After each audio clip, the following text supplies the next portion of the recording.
আসসালামু আলাইকুম।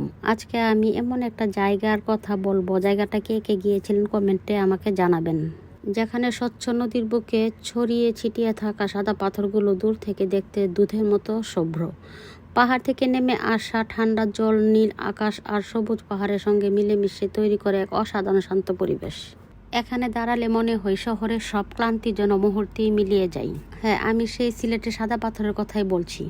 নামের মধ্যেই যেন লুকিয়ে আছে নির্মলতা আর শান্ত সৌন্দর্যের ছোঁয়া। সাদা পাথর বাংলাদেশের সিলেট অঞ্চলের একটি অপরূপ প্রাকৃতিক সৌন্দর্যের স্থান, যেখানে প্রকৃতি নিজ হাতে সাজিয়েছেন এক স্বপ্নময় দৃশ্যপট।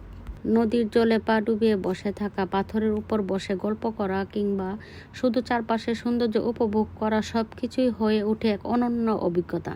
প্রকৃতিপ্রেমীদের জন্য সাদা পাথর যেন এক স্বর্গীয় ঠিকানা। সাদা পাথর শুধু একটি ভ্রমণ স্থান নয়, এটি প্রকৃতির এক নিঃশব্দ কবিতা, যেখানে প্রতিটি পাথর, প্রতিটি ঢেউ আর প্রতিটি বাতাসের ছোঁয়া মনে করিয়ে দেয় প্রকৃতির সৌন্দর্য কতটা সহজ।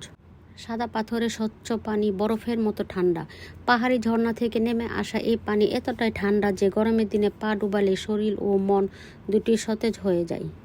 পানির স্বচ্ছতায় নিচে সাদা পাথরগুলো স্পষ্ট দেখা যায়, যা পুরো পরিবেশকে আরও মোহনীয় করে তোলে।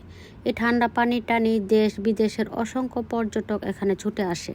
কেউ বন্ধুদের সাথে আনন্দে মেতে ওঠে, কেউ বা পরিবারের সাথে সময় কাটায়, আবার কেউ বা প্রকৃতির নিরিবিলি সৌন্দর্য হারিয়ে যায়।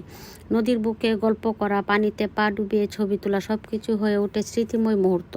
পরিশেষে বলতে চাই, সাদা পাথরের এই শীতল পানি শুধু শরীরকেই ঠান্ডা করে না, মনের ভেতরও এনে দেয় এক ধরনের প্রশান্তি। তাই তো একবার এখানে এলে বারবার আসতে মন চাই।